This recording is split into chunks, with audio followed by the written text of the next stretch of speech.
Sistem Super Devouring. Bab 116, Pesaing. Bagi seorang prajurit biasa, memanjat tebing bukanlah masalah, tetapi ada banyak makhluk beracun di tebing ini, seperti laba-laba beracun, dan level mereka tidak rendah, setidaknya mereka semua adalah monster tingkat ketujuh. Jika Anda ingin memanjatnya, mungkin diperlukan usaha yang besar. Saya kebal terhadap semua racun, dan tebing ini hanya setinggi beberapa puluh meter. Seharusnya tidak menjadi masalah bagi saya untuk memanjatnya. Yesuan segera membuat keputusan dalam benaknya. Bagi orang biasa, tebing ini adalah mimpi buruk, tetapi bagi Yesuan, tebing ini tidak terlalu sulit. Yesuan hanya membutuhkan waktu belasan menit untuk naik ke puncak tebing, dan benar saja, ada sebuah kotak besi. Yesuan berjalan mendekat, membuka kotak besi, mengeluarkan token lainnya, lalu turun. Sekarang, 2 token tugas ini ada padaku. Selama aku kembali ke kota Nanlin dalam waktu yang ditentukan, semuanya akan baik-baik saja. Yesuan merasa lega. Langkah berikutnya adalah rencana peningkatannya. Butuh 1 hari lagi baginya untuk kembali ke sarang King Kong dan mulai membunuh. 1 Vajra Perkasa memberi 3 poin melahap, 10 Vajra Perkasa memberi 30 poin, 100 memberi 300 poin. Jika kamu membunuh semua Vajra Perkasa di gunung ini, kamu mungkin akan mendapatkan 1000 poin melahap. Namun, pada hari ketiga setelah Yesuan kembali ke sini, 2 orang tiba-tiba memasuki gunung. Ajin, ada banyak Vajra yang kuat di gunung ini. Bahkan aku harus berhati-hati. Kau harus mengikutiku dengan saksama nanti. Seorang pria parubaya berkata kepada seorang pria muda. Ayah, jangan khawatir. Lagi pula, aku sudah mencapai tingkat ke-10 seni bela diri. Seharusnya tidak menjadi masalah bagiku untuk menghadapi Vajra yang kuat. Kata pemuda itu. Pemuda ini sebenarnya adalah Fan Jin dari keluarga Fan, dan merupakan lawan Yesuan dalam misi ini. Dan pria parubaya ini adalah ayah Fan Jin, Fan Yuan, kepala keluarga Fan di kota Nanlin. Jangan membidik terlalu tinggi, ikuti saja aku dengan seksama. Fan Yuan mendengus dingin, lalu memegang pedang di tangannya, dia mulai mendaki gunung dengan hati-hati. Kalau saja Yesuan ada di sini saat ini, dia pasti akan sangat terkejut, tetapi yang akan membuatnya terkejut mungkin bukanlah Fan Jin, melainkan Fan Yuan. Lebih tepatnya, itu adalah senjata di tangan Fan Yuan. Pasalnya, senjata yang ada di tangan Fan Yuan itu dibelinya dengan harga yang mahal, konon katanya dijual ke balai lelang oleh seseorang yang misterius. Agar Fan Jin dapat berpartisipasi dalam kompetisi ibu kota kekaisaran, Fan Yuan secara khusus membeli senjata spiritual untuknya. Setelah membantu Fan Jin menyelesaikan tugasnya, dia akan memberikan senjata spiritual ini kepada Fan Jin, dan dengan cara ini, kekuatan Fan Jin akan meroket. Keduanya mulai mendaki gunung. Mereka bergerak maju sangat lambat karena Fan Yuan baru berada di tingkat tengah ke-10 seni bela diri. Meskipun dia memegang pedang spiritual, dia tetap akan berada dalam bahaya jika dia bertemu dengan beberapa Vajra kuat di saat yang bersamaan. Namun setelah berjalan hampir 1 jam, mereka tetap tidak menemukan satu pun Vajra, hal ini membuat mereka bingung. Ayah, apakah ayah yakin pernah ke sini sebelumnya? Fan Jin bertanya dengan heran. Pada saat yang sama, dia mengeluarkan gulungan perkamen dan melihatnya. Sesungguhnya tanda itu ada di puncak gunung ini. Omong kosong, tahun lalu aku datang ke sini bersama tim pemburu keluargaku dan membunuh beberapa Vajrapani. Saat itu, aku membawa benda Vajrapani kembali kepadamu untuk mengisi kembali tubuhmu. Apakah kau lupa? Fan Yuan memutar matanya. Sebenarnya dia sendiri juga tidak begitu yakin dalam hatinya, sebab saat dia datang ke sini sebelumnya, dia sudah bertemu dengan 3 Vajrapani sekaligus, dan hampir seluruh rombongan pemburunya musnah. Tapi kita sudah berjalan selama lebih dari 1 jam dan belum melihat satu pun Mighty King Kong, juga belum mendengar raungan apapun. Apa yang terjadi? Fan Jin bertanya dengan bingung. Mungkin Vajra yang kuat itu lari ke gunung belakang. Fan Yuan juga tidak bisa mengetahuinya. Mereka berjalan sebentar. Raungan. Akhirnya, terdengar suara gemuruh yang memekakkan telinga, dan wajah kedua pria itu akhirnya berubah.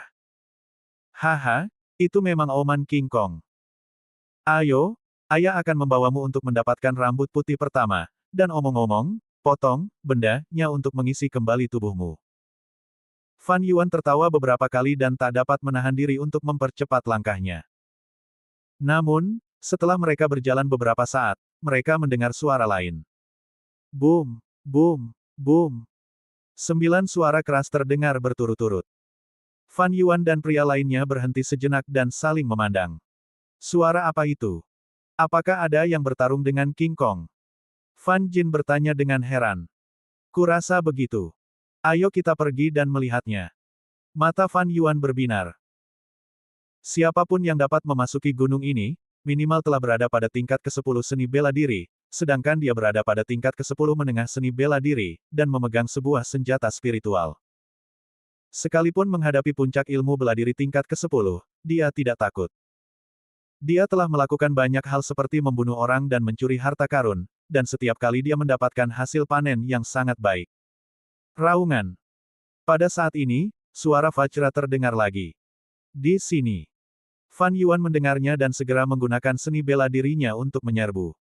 Fan Jin juga bergegas mengikutinya. Akan tetapi, saat mereka sudah dekat, mereka terkejut karena yang ada di sana tidak ada Vajra, hanya seorang laki-laki yang membelakangi mereka. Ada bau darah dan noda darah di tanah. Telah terjadi pertempuran di sini. Fan Yuan mengerutkan kening. Entah mengapa pemandangan ini membuatnya merasa sedikit gelisah. Mengapa punggung orang ini terlihat familiar? Fan Jin bertanya-tanya sambil memandang orang yang membelakanginya. Pada saat itu, orang yang membelakanginya tiba-tiba berbalik. Ketika Fan Jin melihat wajah pria itu dengan jelas, ekspresinya berubah dan dia berseru, Ye Xuan. Dia tidak menyangka akan bertemu Ye Xuan di sini. Jadi, Ye Xuan adalah orang lain dalam misi ini. Namun, yang tidak dia mengerti adalah mengapa Ye Xuan berada di depannya. Ye Xuan, mengapa kamu ada di sini? Fan Jin tidak dapat menahan diri untuk bertanya. Oh, ini saudara Fan, apakah kamu lupa bahwa hanya ada 3 misi untuk kita berenam? Tentu saja, aku di sini untuk menjalankan misi itu. Ye Xuan berbalik dan menatap Fan Jin dan yang lainnya, lalu berkata dalam hati, hampir saja terjadi. Untung saja mayat-mayat itu dikumpulkan lebih awal, kalau tidak mereka akan ditemukan. Aku tahu, jadi itu berarti kau adalah lawanku. Kapan kau tiba? Fan Jin bertanya dengan bingung. Ye Xuan menyeringai dan menjawab, aku sudah lama sampai di sini, kok bisa? Tidak mungkin, aku sedang menunggangi monster tingkat 8, kuda penginjak angin, bagaimana kau bisa berada di depanku? Fan Jin berkata dengan tidak percaya. Oh, maaf, aku menunggangi monster tingkat 9, Swift Eagle. Ye Xuan berkata dengan santai. Apa? Fan Jin dan Fan Yuan keduanya terkejut. Monster tingkat 8, kuda langka angin, ditangkap oleh keluarga Fan dengan susah payah, tetapi Ye Xuan sebenarnya memiliki tunggangan monster tingkat 9, dan itu adalah monster terbang. Bagaimana ini mungkin? Dengan monster terbang, dia bisa terbang langsung ke puncak gunung dan mengambil token tersebut. Fan Jin berpikir, Ye Xuan, apakah kamu mengambil token di puncak gunung? Sistem Super Devouring. Bab 117 bunuh. Tidak buruk. Ye Xuan mengangguk. Kamu. Fan Jin sedikit marah karena dia akhirnya datang ke sini, tetapi Ye Xuan sudah sampai di sana lebih dulu. Poin pentingnya adalah misi ini adalah tentang siapa yang dapat menyelesaikan misi lebih cepat dan kembali. Apakah kau sudah mengumpulkan 10 ubanmu? Fan Jin bertanya lagi. Akan sia-sia bagi Ye Xuan untuk kembali hanya dengan token itu. Dia juga membutuhkan 10 rambut putih unik di dahi Vajra. Ya. Ye Xuan mengulurkan tangannya dan menjambak seikat rambut putih. Melihat ini, mata Fan Jin bersinar dengan sedikit niat membunuh. Ye Xuan sekarang telah menyelesaikan misinya, jadi selama dia kembali ke kota Nanlin, dia akan gagal. Terlebih lagi, Ye Xuan juga memiliki tunggangan terbang, yang lebih cepat darinya, jadi bahkan jika dia pergi ke tempat lain untuk mendapatkan token kedua, itu mungkin tidak dapat menyelamatkan situasi. Pada saat ini, dia hanya punya satu pilihan, yaitu membunuh Ye Xuan. Fan Yuan yang berada di samping Fan Jin pun menyadari hal ini, namun hatinya masih ragu. Ia pun bertanya, Jin, kenapa nama Ye Xuan terdengar familiar di telingaku? Ayah, dialah yang melumpuhkan Fan Yue. Fan Jin menjawab. Setelah diingatkan, Fan Yuan segera bereaksi, jadi, kaulah yang melumpuhkan keponakanku, tapi aku ingat bahwa saudara keduaku telah mengirim para ahli untuk membunuhmu. Oh, bunuh aku. Ye Xuan berpura-pura sedikit terkejut dan berkata, aku tidak tahu tentang itu, tetapi aku belum pernah mengalaminya. Walaupun dia telah membunuh para majikan keluarga Fan, lebih baik tidak menyebarkan masalah ini kecuali dia yakin bisa menghancurkan keluarga Fan. Benarkah? Kalau begitu, bagus sekali. Selama aku membunuhmu, putraku bisa ikut serta dalam kompetisi ibu kota kekaisaran dan membalaskan dendam keponakanku. Fan Yuan berkata, dan tiba-tiba mengencangkan pedang di tangannya. Benarkah? Haha. Ye Xuan tersenyum acuh tak acuh, dan tiba-tiba menemukan sesuatu yang aneh. Dia berpikir dalam hati, hei, bukankah itu senjata spiritual tingkat rendah pedang pemecah air yang dijual ke rumah lelang sebelumnya? Jadi begitulah. Itu dibeli oleh keluarga Fan. Sudah sepantasnya aku mendaur ulangnya. Pada saat ini, Fan Jin juga berteriak, Ye Xuan, asalkan kamu menyerahkan tugas dan membunuh tunggangan terbangmu dengan tanganmu sendiri, aku akan meminta ayahku untuk mengampuni nyawamu. Paling-paling, aku akan menghapus kultivasimu. Bagaimana? Dia bukanlah orang yang berhati lembut, melainkan karena Fan Yue pernah berseteru dengannya saat dia masih kecil. Sebagai sesama anggota suku, dia tidak bisa berbuat apa-apa pada Fan Yue. Dan penghancuran Fan Yue oleh Ye Xuan dapat dianggap sebagai cara yang tidak disengaja untuk membantunya melampiaskan kebenciannya. Apa kau bercanda? Aku akan memberimu kesempatan.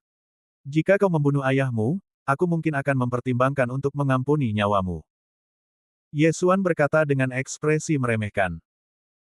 Dia dan Fan Yuan berjarak puluhan meter, jadi dia tidak bisa merasakan kekuatan Fan Yuan, tetapi dia mengerti bahwa hanya ada dua pembangkit tenaga alam roh sejati di kota Nanlin.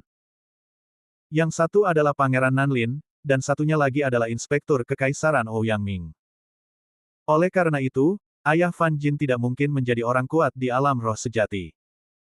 Selama itu bukan alam roh sejati, apa yang perlu ditakutkannya? Selain itu, dia juga bisa membalas dendam atas apa yang terjadi hari itu. Baiklah, karena kau tidak tahu terima kasih, jangan salahkan aku. Ayah, aku akan membunuhnya. Fan Jin mendengus dingin. Dia sangat sombong. Dia benar-benar tidak tahu bagaimana cara hidup dan mati. Meskipun Fan Yuan terkejut bahwa Ye Xuan disukai oleh Ouyang Ming, ketika Ye Xuan mengalahkan Fan Yue, dia hanya berada di tingkat awal ke-9 seni bela diri. Baru beberapa bulan berlalu. Dia tidak percaya Ye Xuan bisa menimbulkan gelombang besar. Menurut perkiraannya, Ye Xuan paling-paling berada pada seni bela diri tingkat ke-9. Namun, dia tiba-tiba memanggil Fan Jin dan menyerahkan pedang pemecah air di tangannya kepada Fan Jin, sambil berkata, ah Jin, pedang pemecah air ini akan diberikan kepadamu cepat atau lambat. Hari ini, gunakan pedang spiritual ini untuk membalaskan dendam Fan Yue. Oke. Fan Jin mengambil pedang itu. Meskipun dia tidak ingin membalaskan dendam Fan Yue, jika dia tidak membunuh Ye Xuan, dia mungkin akan tersingkir, jadi antara dia dan Ye Xuan, hanya satu orang yang bisa selamat. Apakah kau yakin bahwa kaulah yang membunuhku, bukan ayahmu? Ye Xuan menatap Fan Jin dengan sudut mulutnya sedikit terangkat. Betapa besarnya nada bicaramu. Karena kau benar-benar ingin mati, maka aku akan mengabulkan keinginanmu. Fan Jin berteriak dengan dingin. Ye Xuan telah memukuli pengawalnya hingga lumpuh hari itu, dan dia ingin melupakannya, tetapi sekarang, dia ingin membalaskan dendam pengawal itu. Fan Yuan melihat ekspresi Ye Xuan yang acuh tak acuh dan merasa sangat bingung. Dia segera mengingatkannya, ah Jin, jangan lengah saat berhadapan dengan setiap musuh. Ya, ayah. Fan Jin mengangguk, lalu berjalan ke arah Ye Xuan sambil memegang pedang pemecah air. Ye Xuan menatapnya sambil tersenyum dan berjalan perlahan ke arahnya, lalu berpikir dalam hati, awalnya aku tak ingin mengganggumu, tapi jika kau benar-benar mencari kematian, maka aku akan mengabulkan permintaanmu. Desir. Sebuah tebasan datang melalui udara. Fan Jin berada pada tingkat ke-10 awal seni bela diri, dan dengan pedang saktinya, serangannya sangat cepat. Dalam sekejap mata, dia sudah sampai di depan Ye Xuan. Bahkan jika seorang pendekar telah mencapai ilmu bela diri tingkat 9, menghadapi pukulan ini, ia mungkin harus menyaksikan dirinya sendiri dipukul. Namun, potongan ini sangat lambat di depan Ye Xuan. Desir. Ye Xuan menggerakkan tubuhnya sedikit dan menghindari serangan ganas itu. Apa? Fan Jin terkejut dan mengangkat tangannya untuk memotong lagi. Pukulan itu tepat mengenai tubuh Ye Xuan, namun anehnya, pukulan itu luput. Bayangan. Kali ini Fan Jin bahkan lebih terkejut. Dia memperhatikan dengan saksama dan mendapati Ye Xuan berdiri di sampingnya. Pada saat ini, Ye Xuan memegang busur panjang emas di tangannya. Tiba-tiba, tangan kanan Ye Xuan mengendur dan sebuah anak panah tiba-tiba melesat keluar. Anak panah itu terbagi menjadi 9 bagian di udara, setiap bagian bagaikan kilat, dan langsung melesat ke arah Fan Jin. Salah satu anak panah menembus jantung Fan Jin, dan anak panah lainnya membuat lubang berdarah di dahinya. Fan Jin, mati. Ia tidak pernah menyangka kalau dirinya akan terbunuh seketika, dan bukan hanya itu saja, ia tewas dalam kompetisi ibu kota kekaisaran, melainkan di tangan seorang bocah yang usianya 5 atau 6 tahun lebih muda darinya. Fan Jin yang memegang pedang pemecah air telah berubah menjadi mayat dan terjatuh ke belakang. Pada saat itu, tiba-tiba ada sosok yang datang dan merampas pedang pemecah air dari tangannya. Itu Ye Xuan. Seorang jin. Fan Yuan berteriak dengan marah setelah tertegun beberapa saat. Putra satu-satunya terbunuh. Pada saat itu, dia bergegas menuju Ye Xuan dengan tangan kosong. Seekor belalang sembah mencoba menghentikan kereta perang. Ye Xuan mendengus dalam hatinya, dan sekali lagi, menyeret bayangan di belakangnya, dia bergegas di depan Fan Yuan. Ledakan. Dia menamparkan dada Fan Yuan dan membuatnya terpental. Lalu, dia mengganti senjata di tangannya. Memanggil. Desir. Desir. 9 sinar dingin menyambar, dan Fan Yuan tertembak ke saringan dan mati seketika. Sekalipun dia memiliki pedang spiritual, dia tidak akan sebanding dengan Ye Xuan. Lagi pula, pedang spiritual hanya dapat meningkatkan kekuatan serangannya tetapi tidak dapat meningkatkan kecepatannya. Dan kecepatan Ye Xuan sudah tak terbayangkan, kecuali dia adalah pendekar yang berada di puncak ilmu bela diri tingkat ke-10, dan menggunakan ilmu bela diri tingkat ke-10, atau memiliki ilmu bela diri gerakan tubuh tingkat spiritual, tentu saja, dia juga bisa menjadi pendekar alam spiritual sejati. Jika tidak, jangan pernah berpikir untuk mengikutinya. Sistem Super Devouring. Bab 118, Kuota yang didapat. Setelah kematian Fan Yuan dan Fan Jin, ayah dan anak, Ye Xuan mencari tubuh mereka untuk sementara waktu, tetapi tidak mendapatkan banyak hal baik. Kemudian dia mengubur kedua lelaki itu untuk berjaga-jaga. Sekarang lawan misinya sudah mati, dia tidak lagi terburu-buru. Ia dapat menunggu hingga lebih dari 20 hari untuk kembali ke kota Nanlin, asalkan tidak lebih dari sebulan. Selanjutnya, dia tinggal di gunung ini dan terus memburu Vajra. Kekuatan spiritual dan titik melahap dalam tubuhnya juga terus meningkat. Lebih dari 20 hari kemudian. Di bawah pohon belalang di puncak gunung, seorang pemuda berbaring miring, tampaknya tertidur lelap. Pria muda ini adalah Ye Xuan. Selama 20 hari ini, dia berlari melintasi gunung ini beberapa kali dan membunuh semua Vajra. Ia menghitungnya dengan teliti, jumlahnya tepat 563 Vajra. Ini angka yang sangat menakutkan. Bahkan seorang seniman bela diri pada tingkat ke-10 seni bela diri yang memegang pedang spiritual mungkin tidak akan mampu melakukannya dalam waktu 20 hari, kecuali ia berada di alam roh sejati. Pada saat yang sama, lebih dari 500 Vajra yang kuat ini juga memberi Ye Xuan sejumlah besar poin melahap. Pada saat ini, poin melahapnya telah melampaui angka 2000. Tidak hanya itu, wilayah kekuasaannya juga telah mencapai belenggu seni bela diri tingkat menengah ke-10. Dia hanya selangkah lagi untuk memasuki puncak tingkat ke-10 seni bela diri. Sebenarnya dia sudah bisa melakukan terobosan, tetapi demi menjaga kekuatannya, dia menaruh beberapa mayat Vajra di ruang pelahap, dan akan melahapnya secara tiba-tiba saat dibutuhkan, lalu maju. Tiba-tiba, Ye Xuan yang sedang beristirahat di bawah pohon belalang membuka matanya. Dia menguap dengan nyaman, meregangkan pinggangnya, dan berkata pada dirinya sendiri, sudah fajar, saatnya kembali ke kota Nanlin. Dia mengemasi barang bawaannya, berdiri, dan bergegas menuju kaki gunung. Gunung itu telah dibantai abis olehnya, Bukan hanya Vajra saja, monster-monster yang lain pun banyak yang telah dibantai olehnya. Kita harus melakukan perjalanan lagi. Ye Xuan, yang datang ke kaki gunung, menggelengkan kepalanya tanpa daya. Bepergian adalah hal yang paling membosankan. Pada saat ini, dia tiba-tiba teringat sesuatu.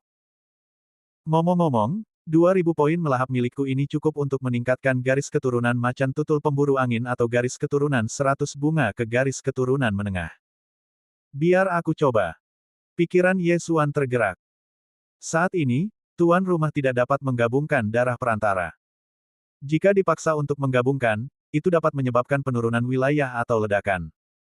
Apakah Anda ingin membelinya? Setelah mendengar perintah sistem, Ye Xuan terkejut lagi. Dia sudah berada di tahap tengah seni bela diri tingkat ke-10, tetapi dia masih belum mampu menyatukan garis keturunan perantara. Apakah itu berarti dia harus menunggu hingga dia berhasil menembus alam roh sejati? Bukan hanya garis keturunan macan tutul pengejar angin saja, garis keturunan 100 bunga pun seperti ini, maka dia hanya bisa menyerah. Lupakan saja, kalau tidak bisa ditukar, tinggalkan saja dan kembali ke kota Nanlin dulu. Ye Xuan menggelengkan kepalanya dan menghilang dari tempat itu dalam sekejap. Titik. Beberapa hari kemudian, Ye Xuan akhirnya kembali ke kota Nanlin. Hanya 27 hari telah berlalu sejak dia meninggalkan kota Nanlin. Dia berlari menuju ke rumah Ouyang dan menemukan Ouyang Ming. Tuan Ouyang, aku kembali. Ye Xuan mengeluarkan 10 rambut putih Vajra dan tokennya. Ouyang Ming sedikit terkejut dan bertanya, mengapa kamu kembali begitu terlambat? Menurut perkiraanku, kamu bisa menyelesaikannya dalam waktu setengah bulan. Dia telah melihat kecepatan Ye Xuan sebelumnya, yang sangat cepat, jadi dia membuat perkiraan ini. Saya menemui sedikit masalah, tetapi juga mengalami petualangan, jadi sudah agak terlambat. Ye Xuan tertawa. Untungnya, Fan Jin yang melakukan tugas yang sama denganmu belum kembali. Kalau tidak, kau pasti sudah tersingkir. Tunggu, wilayahmu. Ouyang Ming baru saja menyelesaikan kalimatnya ketika dia tiba-tiba berdiri dan berjalan ke arah Ye Xuan, sambil berseru, kamu berhasil menerobos lagi. Ya, aku mengalami petualangan. Aku memakan beberapa buah yang tidak dikenal dan berhasil. Ye Xuan membuat alasan lain. Kamu anak yang sangat beruntung, tapi kamu begitu berani memakan sesuatu yang tidak kamu kenal. Berhati-hatilah lain kali dan jangan sampai kamu keracunan sampai mati. Ouyang Ming memutar matanya. Dia tidak ingin Ye Xuan mati di tengah jalan. Ya, terima kasih Tuan Ouyang atas ajaranmu. Ye Xuan menjawab dengan hormat, sambil berpikir dalam hati, aku kebal terhadap semua racun. Selama aku tidak langsung diracuni sampai mati, garis keturunan 100 bungaku dapat mendetoksifikasiku. Apa yang perlu ditakutkan? Baiklah, kamu telah menyelesaikan tugas dan memperoleh tempat. Bulan depan, kamu akan pergi ke ibu kota kekaisaran bersamaku. Sebelum itu, aku akan mengajarimu secara pribadi. Kata Ouyang Ming. Ya, Tuan Ouyang. Ye Xuan tiba-tiba bertanya, ngomong-ngomong, Tuan Ouyang, apakah 2 tugas lainnya sudah selesai? Ya, yang pertama menyelesaikannya adalah Deng Yang, lalu Gu Yi, dan terakhir Sang Yuxiang. Namun, Gu Yi dan Sang Yuxiang memiliki tugas yang sama, dan kamu kembali dalam waktu yang ditentukan, jadi Sang Yuxiang telah tereliminasi. Ouyang Ming menjawab. Ye Xuan mengangguk tanpa suara. Tampaknya ketiga tempat telah diputuskan, Deng Yang, putra Pangeran Nanlin, Gu Yi, anggota keluarga Gu di kota Beifeng, dan Ye Xuan. Kemudian, Ye Xuan langsung pergi. Itulah bagusnya menjadi muda. Titik-titik meridian belum terbentuk, dan potensinya belum sepenuhnya dimanfaatkan, jadi sangat mudah untuk membuat terobosan. Ouyang Ming mendesah. Meridian seorang prajurit akan terbentuk saat ia mencapai usia 25 tahun, dan kemudian kecepatan kultivasinya akan sangat berkurang. Mulai sekarang, ia harus mengandalkan akumulasi pengalaman. Meskipun Ouyang Ming berada di alam roh sejati, dia masih dalam tahap awal. Dia tahu kekuatan dan kelemahannya sendiri, dan masih menjadi pertanyaan apakah dia bisa menerobos ke puncak alam roh sejati dalam hidupnya. Ye Xuan, pada usia 16 tahun, telah mencapai tingkat tengah ke-10 seni bela diri. Ouyang Ming memperkirakan bahwa dalam 1 atau 2 tahun, Ye Xuan mungkin bisa menerobos ke alam roh sejati. Mengapa begitu banyak orang memperebutkan seorang jenius? Mampu menumbuhkan pribadi yang kuat adalah suatu hal yang sangat memuaskan. Selain itu, Ouyang Ming merekomendasikan Ye Xuan untuk berpartisipasi dalam kompetisi ibu kota kekaisaran. Jika Ye Xuan menonjol dalam kompetisi dan diperhatikan oleh pejabat tinggi atau bahkan kaisar, maka statusnya juga akan meningkat. Bagaimana jika Ye Xuan menjadi jenderal nasional atau guru nasional di masa depan? Titik. Pada bulan berikutnya, Ouyang Ming juga secara pribadi membimbing Ye Xuan dan dua orang lainnya. Ayah Deng Yang adalah Pangeran Nanlin, dan Pangeran Nanlin adalah orang yang kuat di alam roh sejati, jadi Deng Yang terlihat acuh tak acuh. Ouyang Ming tidak peduli pada Deng Yang, karena Deng Yang dipaksakan padanya oleh Pangeran Nanlin. Ouyang Ming pernah berutang budi pada Pangeran Nanlin, jadi dia menerima jabatan itu. Namun, Ye Xuan dan Gu Yi sangat menghargai bulan ini. Tahukah kamu, ini adalah orang yang kuat di alam roh sejati. Berapa banyak orang yang bermimpi mendapatkan bimbingan dari orang yang kuat di alam roh sejati? Banyak seni bela diri Gu Yi, yang tidak terlalu ia kuasai, tiba-tiba menjadi jelas baginya setelah Ouyang Ming menjelaskannya. Bahkan Ye Xuan pun sama. Sistem Super Devouring. Bab 119 Garis Keturunan Baru. Namun, Ouyang Ming tidak memberi mereka sesuatu yang substansial. Dia hanya memberi mereka arahan. Pada saat yang sama, selama proses bimbingan, Deng Yang juga mengetahui tentang alam Ye Xuan, dan langsung menatap Ye Xuan dengan tatapan ketakutan, bercampur sedikit kebencian. Putra Pangeran Nanlin yang bermartabat justru dikalahkan oleh orang lain dan kalah telak. Jika hal ini tersebar luas, mungkin akan menimbulkan keributan. Tahukah kamu, Pangeran Nanlin melahirkan Deng Yang setelah ia menerobos ke alam roh sejati. Dengan kata lain, fisik Deng Yang lebih kuat daripada orang lain saat ia lahir. Ini adalah warisan darah.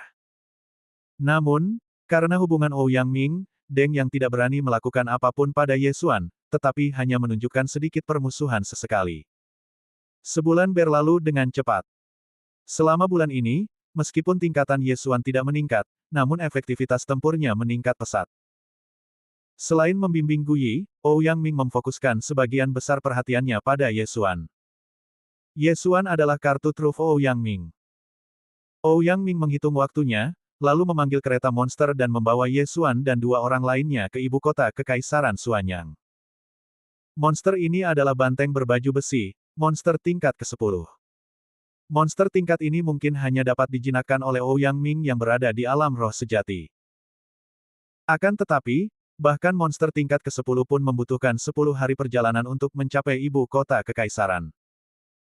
Sebelum pergi, Ouyang Ming juga memberi Ye Xuan dan dua orang lainnya serangkaian informasi. Ini adalah informasi yang telah dikumpulkannya, termasuk rekomendasi dari inspektur lain dan beberapa informasi dari anak-anak ibu kota kekaisaran. Apa? Alam roh sejati. Ye Xuan meliriknya dan benar-benar terkejut. Di antara mereka yang ikut dalam kompetisi ibu kota kekaisaran, ternyata ada master alam roh sejati yang kuat. Dan banyak sekali. Putra Jenderal Zhenbei dari Kekaisaran Suanyang, Li Shaotian, berusia 23 tahun, di tahap awal alam roh sejati. Putra Perdana Menteri Kekaisaran Suanyang, Lu Yu, berusia 24 tahun, di tahap awal alam roh sejati. Putra Jenderal Pelindung Negara Kekaisaran Suanyang, Jiang Xian, berusia 22 tahun, di tahap awal alam roh sejati. Titik. Setelah membaca ini, Ye Xuan benar-benar tercengang. Orang-orang ini semuanya berusia di bawah 25 tahun, tetapi mereka telah menerobos ke alam roh sejati. Namun hal itu tidaklah mengherankan, sebab para pejabat tinggi itu semuanya berkuasa, dan di antara mereka, jenderal besar yang melindungi negara adalah orang kuat yang berada di puncak alam roh sejati. Bagaimana mungkin anaknya punya darah buruk? Sekarang aku bisa menembus ke puncak tingkat ke-10 seni bela diri. Aku ingin tahu berapa banyak yang aku perlukan untuk menembus alam roh sejati. Ye Xuan berkata pada dirinya sendiri. Dia telah menghitung sebelumnya bahwa dibutuhkan sekitar 15 kristal tingkat rendah, atau sekitar 1,5 miliar, untuk menerobos dari tengah-tengah seni bela diri tingkat ke-10 ke puncak seni bela diri tingkat ke-10. Dan untuk menerobos ke alam roh sejati di puncak tingkat ke-10 ilmu bela diri, mungkin akan menelan biaya setidaknya 2 miliar, atau bahkan 3 miliar, atau bahkan 5 miliar, yang setara dengan 10 senjata spiritual. Anda mungkin sudah membaca informasinya. Ada banyak orang kuat dalam kompetisi ibu kota kekaisaran ini. Anda mungkin merasa sulit untuk bersaing dengan para jenius di alam roh sejati. Namun, mereka adalah minoritas. Selama Anda dapat masuk dalam 100 besar, Anda mungkin akan diperhatikan. Ouyang Ming berkata kepada Ye Xuan dan dua orang lainnya di dalam kereta. Tuan Ouyang, apa isi kompetisinya? Apakah ini pertempuran? Gu Yi bertanya. Isi kompetisi ditentukan oleh kaisar, dan setiap saat isinya berbeda-beda, jadi saya tidak begitu paham. Namun, ada banyak peluang dalam kompetisi ibu kota kekaisaran ini. Seseorang pernah berhasil menembus dari tingkat ke-10 awal seni bela diri ke alam roh sejati dalam kompetisi ibu kota kekaisaran. Ouyang Ming berkata, dan juga mengarahkan pandangannya pada Ye Xuan.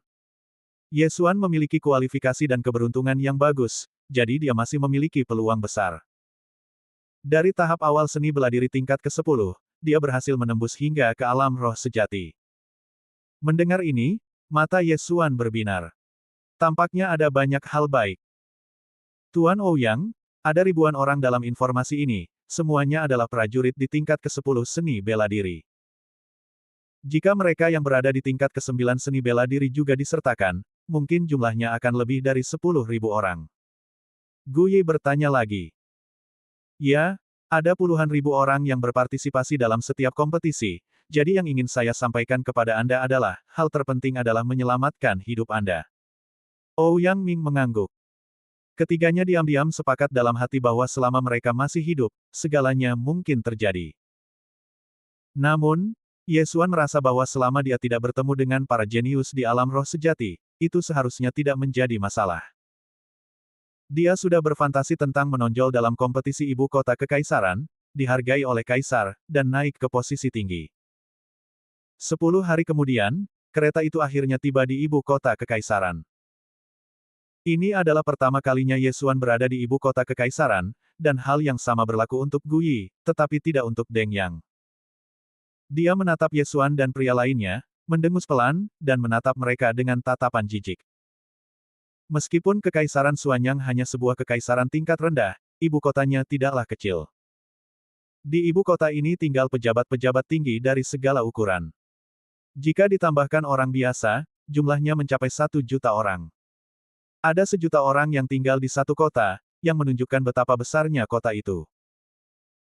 Ibu kota kekaisaran awalnya tidak mengizinkan monster masuk, tetapi Ouyang Ming adalah seorang inspektur dengan status yang setara dengan seorang pangeran, jadi dia berhasil memasuki kota. Dia juga punya rumah di ibu kota kekaisaran, jadi ini adalah tempat tinggal sementara Ye Xuan. 7 hari dari sekarang akan menjadi hari kompetisi ibu kota kekaisaran. Aku akan kembali saat itu dan mengajakmu untuk berpartisipasi. Setelah Ouyang Ming mengatakan ini, dia meninggalkan rumah Ouyang dan pergi ke istana untuk menemui kaisar. Adapun Ye Xuan dan dua orang lainnya, mereka juga tinggal di halaman mereka sendiri. Ibu kota kekaisaran ini tidak seperti kota Nanlin. Pejabat tinggi kekaisaran tinggal di ibu kota kekaisaran, jadi ada banyak orang kuat. Jumlah orang kuat di alam roh sejati sedikitnya lebih dari 100. Terlebih lagi, kemakmuran ibu kota kekaisaran tidak ada bandingannya dengan kota-kota biasa, jadi Ye Xuan berpikir apakah dia harus menggunakan 2000 titik pelahap untuk mendapatkan beberapa garis keturunan untuk meningkatkan kekuatannya. Tentu saja, ia punya cara lain, yaitu meningkatkan rencananya. Bahkan di ibu kota kekaisaran, senjata spiritual mungkin tidak umum. 2000 poin melahapku dapat membeli 4 pedang spiritual. Setelah beberapa kali mencoba, kurasa aku tidak dapat menembus alam roh sejati. Ye Xuan berpikir dalam hati dan akhirnya menyerah pada rencana peningkatan. Pada saat ini, dia sudah memiliki sesuatu di ruang melahapnya yang memungkinkannya menerobos ke puncak seni bela diri tingkat ke-10. Bila 2000 titik pelahap ini tidak mampu membantunya menerobos ke alam roh sejati, maka ia akan mengalami kerugian besar. Jadi, lebih baik aman dan memilih garis keturunan. Meskipun garis keturunan 100 bis kuat, itu masih merupakan garis keturunan tingkat rendah. Sekarang tangki darah 100 Beast saya hanya lebih dari 700 poin. Bahkan jika saya mengumpulkan 1000 poin, saya tidak dapat mengintegrasikannya karena ranah saya tidak cukup tinggi. Selain itu, sekarang aku punya senjata spiritual, pedang pemecah air. Jika aku menggunakan tinjuku saja, kekuatannya akan lebih kuat daripada pedang. Namun, dalam keadaan normal, pedang lebih berguna daripada tinju. Memikirkan hal ini, Yesuan membuat keputusan dalam hatinya. Tukar, garis keturunan pendekar pedang. Ding, pertukaran garis keturunan pendekar pedang berhasil, apakah kamu ingin menggabungkannya? Ya. Yesuan berkata dalam benaknya. Sistem Super Devouring. Bab 120, akhirnya tiba di ibu kota kekaisaran. Garis keturunan pendekar pedang bernilai 300 poin melahap, yang dapat meningkatkan pemahaman seni bela diri terkait pedang dan kekuatan seni bela diri terkait pedang. Meskipun garis keturunan pendekar pedang ini hanya merupakan garis keturunan tingkat rendah, namun di masa mendatang ia dapat ditingkatkan menjadi garis keturunan pendekar pedang tingkat menengah, garis keturunan kaisar pedang tingkat lanjut, garis keturunan santo pedang tingkat atas, dan garis keturunan dewa pedang tingkat dewa. Beberapa garis keturunan tingkat rendah bersifat sekali pakai dan tidak dapat ditingkatkan, jadi Yesuan biasanya memilih garis keturunan yang dapat ditingkatkan untuk menghindari pemborosan. Penggabungan garis keturunan pendekar pedang berhasil. Setelah menyatu dengan garis keturunan pendekar pedang, Yesuan juga merasakan sedikit perubahan. Dia memegang senjata spiritual pedang pemecah air, seolah-olah dia telah menyatu dengan pedang pemecah air, dan keduanya pun menjadi satu. Desir. Yesuan tiba-tiba mengangkat tangannya dan menebas. Ini adalah seni bela diri tingkat 9 dari Sekte Lieyun. Kekuatannya memang lebih kuat, setidaknya 20% lebih kuat. Yesuan mengangguk puas. Tampaknya 300 poin melahap itu sepadan. Jika garis keturunan pendekar pedang ditingkatkan di masa depan, peningkatan seni bela diri terkait pedang juga akan meningkat. Mungkin, seni bela diri tingkat 9 dapat ditingkatkan menjadi seni bela diri tingkat 10. Pada saat ini, suara perintah sistem tiba-tiba terdengar di benak Yesuan. Ding, tuan rumah telah berhasil menyatukan garis keturunan pendekar pedang, dan dapat membeli seni bela diri yang cocok, kanon pedang teratai hijau. Oh! Yesuan juga sedikit terkejut ketika mendengar ini. Deskripsi barang-barang yang dijual di Devouring System, seperti 100 Flowers Bloodline, tidak terlalu spesifik. Sebelum Yesuan membeli garis keturunan pendekar pedang itu, dia tidak tahu bahwa ada seni bela diri yang menyertainya. Namun, ketika dia melihat harga pedang teratai hijau klasik, dia pun tercengang.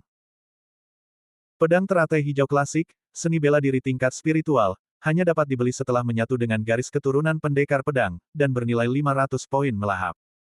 Sial, seni bela diri tingkat spiritual. Yesuan terkejut. Sekarang setelah ia berhasil mencapai seni bela diri tingkat ke-10, ia sudah dapat membeli seni bela diri tingkat spiritual. Namun, seni bela diri tingkat spiritual dalam sistem melahap cukup mahal, membutuhkan ribuan poin, jadi Yesuan menanggungnya. Tetapi saya tidak menyangka bahwa setelah mengintegrasikan garis keturunan pendekar pedang, saya dapat membeli seni bela diri tingkat spiritual dengan harga diskon. Membeli. Yesuan memilih untuk membeli tanpa berpikir. Setelah sistem melahap mengurangi 500 poin melahap, seberkas cahaya muncul di benak Yesuan. Cahaya dan bayangan ini pertama-tama melatih gerakan dalam kitab pedang King Lian, dan kemudian melatih seni bela diri dalam kitab pedang. Teknik pedang teratai hijau. Pedang 10.000 bunga. Baju zirah teratai. Langkah teratai hijau. Yesuan memiliki darah pendekar pedang, jadi dia bisa melakukannya hanya dalam satu kali percobaan, tetapi di dunia nyata, bahkan belum sedetik pun berlalu. Ya ampun, seni bela diri tingkat spiritual sangat kuat. Buku pedang teratai hijau ini mencakup metode kultivasi, seni bela diri gerakan tubuh, dan seni bela diri perlindungan tubuh yang langka. Buku ini tidak hanya meningkatkan efektivitas tempur saya, tetapi juga kemampuan bertahan hidup saya.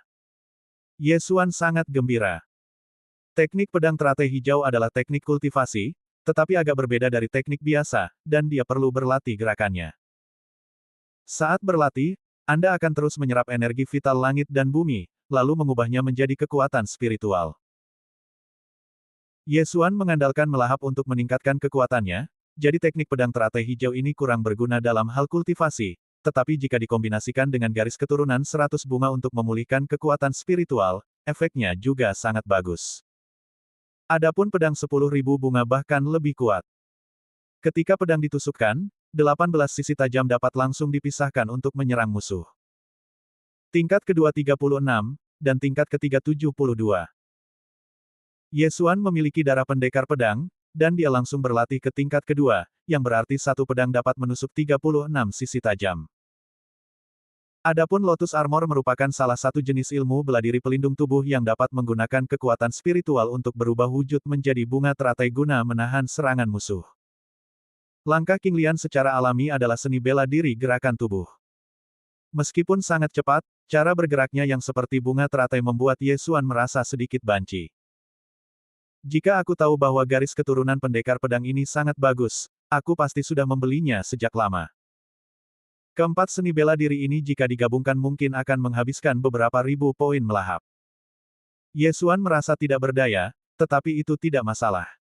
Bukankah dia sudah membelinya sekarang?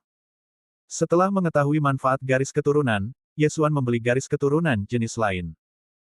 Garis keturunan penembak. Garis keturunan pemanah ini tidak hanya dapat meningkatkan penglihatan, tetapi juga meningkatkan kekuatan serangan dan kemampuan persepsi seni bela diri panahan, dan bernilai 200 poin melahap. Yang paling penting adalah bahwa sebenarnya ada seni bela diri pada tingkat spiritual yang cocok. Namun, seni bela diri tingkat spiritual ini hanya membutuhkan 200 poin melahap, dan hanya memiliki satu gerakan, yang disebut 100 langkah melewati target. Jurus, tembakan 100 langkah, ini merupakan ilmu bela diri yang mempunyai daya tembus sangat kuat. Bila digunakan bersama dengan senjata spiritual, ia dapat dengan mudah mengenai sasaran sejauh 1.500 meter. Anda mendapatkan apa yang Anda bayar. Dianggap sebagai tawaran bagus untuk membeli seni bela diri tingkat spiritual dengan 200 poin melahap.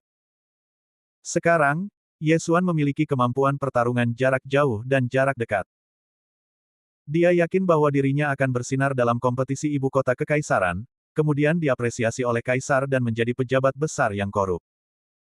Selama 7 hari ini, Ye Xuan tinggal dengan patuh di rumah Ouyang. Dia baru saja mempelajari pedang Wan Hua, dan dia baru melatihnya sampai tingkat kedua, jadi dia ingin melatihnya sampai tingkat ketiga. Tingkat kedua memiliki 36 sisi tajam, dan tingkat ketiga memiliki 72 sisi, yang berarti 2 kali lebih tinggi. Ketika pedang 10.000 bunga tingkat ketiga dilepaskan, tak seorang pun di dunia bela diri akan mampu menahannya. Bahkan mereka yang kuat di alam roh sejati mungkin harus mundur.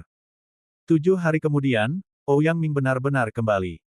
Pada saat yang sama, Ye Xuan siap berangkat. Setelah Ouyang Ming kembali, dia membawa Ye Xuan dan 2 orang lainnya pergi dan langsung menuju istana. Hari ini adalah hari kompetisi ibu kota kekaisaran. Seluruh kota menjadi gempar. Jauh lebih meriah dari pesta pernikahan seorang putri kerajaan. Kompetisi ibu kota kekaisaran merupakan acara paling agung di kekaisaran Xuanyang. Banyak pejabat dan jenderal saat ini muncul dari kompetisi ibu kota kekaisaran. Tidak hanya itu, banyak inspektur dan pangeran kekaisaran juga dipilih oleh kaisar selama kompetisi, dan Ouyang Ming tidak terkecuali.